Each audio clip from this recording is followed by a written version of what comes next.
C'est dans une modeste salle de Lyon, dont le nom évoque les sportsmen de la belle époque à moustache en guidon de vélo, que sa fulgurante carrière s'est dessinée. Jean-Paul Foulquier est monté d'Aix-en-Provence à Lyon pour y faire ses études de médecine. Pendant ses rares loisirs, il se consacre à l'haltérophilie. Les installations sont précaires et vétustes, mais l'ambiance et l'émulation y sont extraordinaires.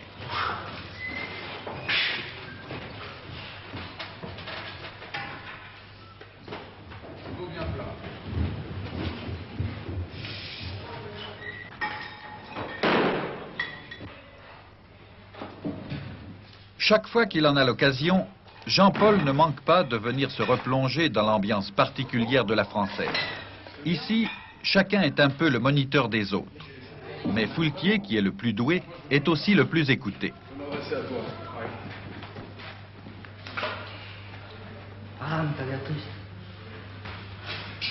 Prends la position en bas.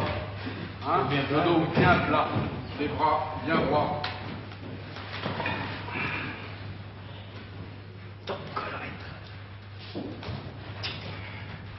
Tu as vu? Oui, d'accord. Ce que tu fais, c'est ça. Tu n'engages pas, c'est le bassin. Ça, c'est pas bon.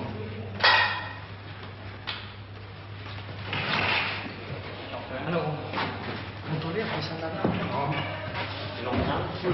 Parmi les athlètes de la Française, le lourd léger Constantinian, ancien recordman de France.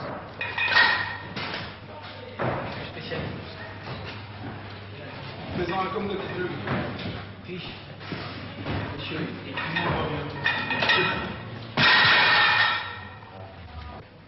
Mais 20.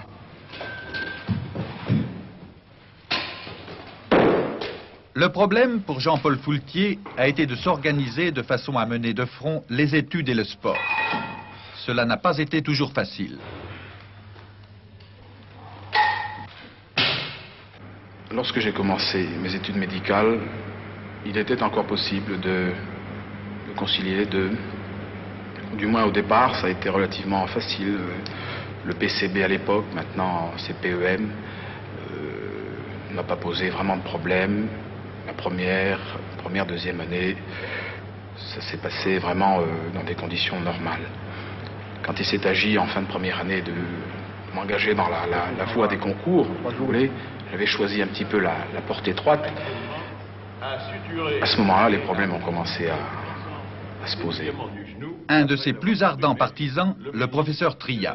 À l'époque où, en 1961, tu es arrivé dans le service, le total du poids soulevé aux 3 mouvements devait se situer, si je ne m'abuse, aux environs de 380 par là.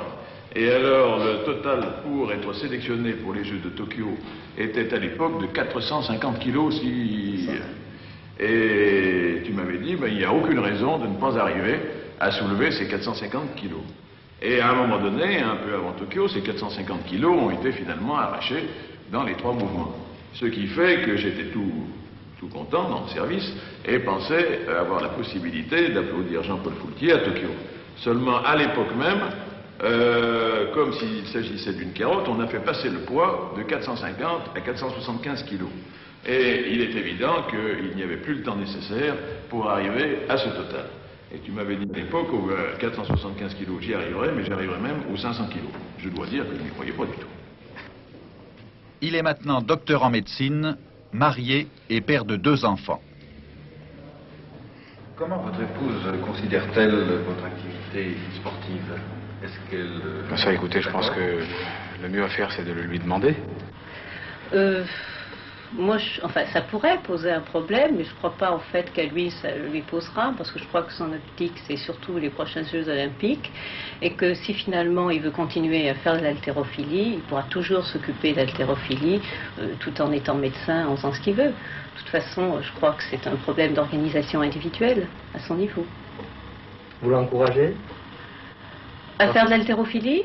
Moi, je l'encourage à faire ce qu'il veut pour qu'il se sente le mieux possible, que ce soit l'haltérophilie ou que ce soit autre chose. Il est né il y a 28 ans à Douala au Cameroun, de père français et de mère camerounaise. 1,77 m, 106 kg. Son service militaire en qualité de médecin aspirant lui a permis enfin de s'entraîner normalement.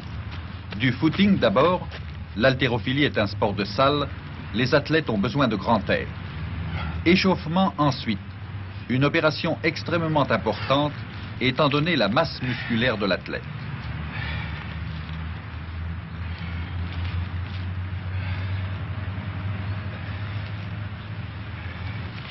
À noter que Jean-Paul se destinait d'abord à l'athlétisme. À 15 ans, il valait 9,2 aux 80 mètres et 1,70 m en hauteur. C'est son prof de gym d'Aix-en-Provence qui lui a conseillé les poids et haltères. Il travaille énormément la souplesse articulaire.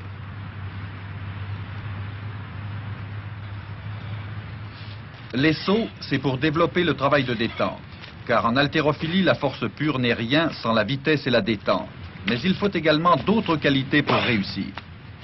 Comme pour tout sportif, il faut de la détermination et, qu'on le veuille ou non, une certaine forme d'intelligence. Mais les qualités physiques, est-ce qu'on se met à l'haltérophilie parce qu'on a les qualités physiques requises ou au contraire, l'haltérophilie vous ayant emballé, on acquiert ces qualités, cette force, cette puissance? Je pense que dans l'haltérophilie, pour parvenir à l'haltérophilie, il y a plusieurs portes d'entrée. En France, phénomène que je connais le mieux, nous en avons deux.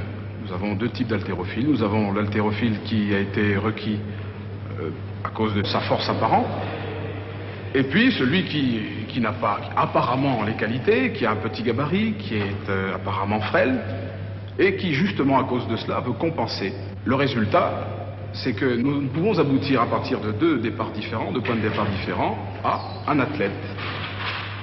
Un athlète qui finalement aura peut-être des qualités peut-être différentes. L'un sera plus rapide, l'autre plus en force. Mais les résultats ne sont pas fatalement, ne sont pas forcément très différents. Au bout de longues années d'entraînement, bien entendu. Mon départ à Paris, provoqué par le service militaire, par mon affectation au groupement sportif interarmes de Joinville, a d'abord provoqué un changement de climat sportif, bien entendu. Je m'entraîne maintenant avec des camarades de l'équipe de France qui sont au niveau international. Changement également dans les conditions de vie. À Lyon, j'exerçais des fonctions médicales, à Paris également, mais au sein de l'armée. Donc, tout de même une différence.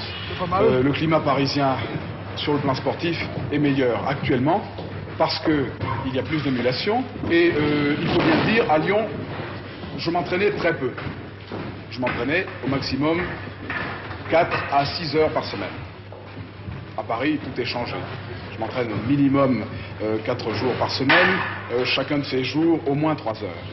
Donc vous voyez tout de suite le changement de dimension. Qu'est-ce que vous pensez du doping en tant que médecin? En tant que médecin, je pense qu'il faut se référer à ce qui a été décidé.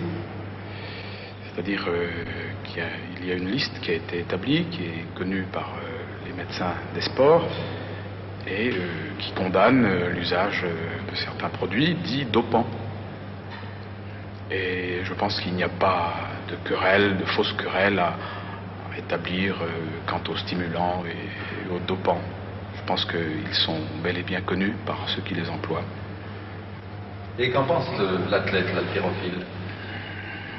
L'haltérophile, pour soi-même ou pour les autres, je pense que pour les autres, je peux pouvoir affirmer, oui, je pense que certains haltérophiles se sont dopés, se dopent. Il s'agit de produits, évidemment ça ne vous avancerait pas de le savoir, enfin ce sont des produits qui exacerbent la potentialité musculaire et nerveuse. Certains athlètes soviétiques, je pense, à telle enseigne qu'ils ont refusé le contrôle après les compétitions. Donc on pense qu'ils sont dopés, qu'ils ont été dopés. En France, je ne pense pas que ça se pratique. En tout cas, pas pour l'instant. Le jour où l'haltérophilie devenant un sport important, un sport pratiqué beaucoup plus à la base qu'il l'est actuellement, peut-être ce jour-là verra-t-on du dopage, le jour où l'argent entrera en ligne de compte. Mais tant que l'haltérophilie restera un sport de pur amateur, je ne pense pas qu'en France on verra du doping. Comment définissez-vous la concentration? Qu'est-ce qui se passe en somme dans la tête de l'haltérophile au moment où il est devant sa barre et il observe le silence, il la regarde fixement, etc. Enfin bref, c'est toute une espèce de rituel qui échappe, qui semble singulier aux profanes et qu'on s'explique mal. Comment l'expliquez-vous? Eh bien, je peux d'abord faire participer à mon expérience personnelle. La concentration consiste à éliminer les facteurs extérieurs à l'effort qu'on va produire. Alors, les facteurs extérieurs, qu'est-ce que c'est? C'est la foule, c'est tel ou tel collègue qui vous dit vas-y, vas-y. Non, ça, il faut l'oublier pour se concentrer. Il faut associer au motif qui est la réussite d'un exploit, il faut y ajouter le mobile qui se produit lorsqu'on s'approche de la barre ou lorsqu'on marche de long en large derrière, que l'on commence à frémir, c'est ce que voit le spectateur. Eh bien, à ce moment-là, il est ému, ou il recherche l'émotion. Il recherche ce qu'on peut appeler le stress, c'est-à-dire l'émotion violente. Parce que, si vous voulez, il y a une notion qui intervient ici, c'est que la concentration va également servir à oublier un petit peu la charge. Ça peut paraître idiot, mais il faut en quelque sorte que la charge ne pèse plus, n'ait plus cet effet inhibiteur. Sinon, quand on se trouve confronté avec des barres qu'on n'a jamais faites, voyez-vous, eh bien, il peut y avoir une inhibition. Mais il faut justement arriver à ce que l'esprit, à ce que le cortex contrôle les sensations. Cette sensation de pesanteur qui pourrait inhiber l'effort par une sorte de réflexe d'autodéfense. Et donc il faut un contrôle cortical parfait. Le 5 novembre, à Saint-Maur, il a donc porté le record de France de l'épaulé jeté de 182 500 à 190. Une semaine plus tard, à Lyon, il totalisait 500 kilos aux 3 mouvements. Il est le premier athlète français à entrer dans le club très fermé des 500 kilos. Ils sont 30 seulement dans le monde qui ont atteint ou franchi ce cap. Mais ce qui est plus important, c'est l'émulation qu'il a suscitée. Jamais l'haltérophilie n'a été aussi brillante. Cette année, 29 records de France ont été battus en 4 mois. Ce sport avait retenu l'attention autrefois avec Charles Rigoulot, puis fugitivement avec Ferrari, Debuff, Paterny, d'autres encore. Grâce au docteur Jean-Paul Foultier, la France redécouvre l'haltérophilie.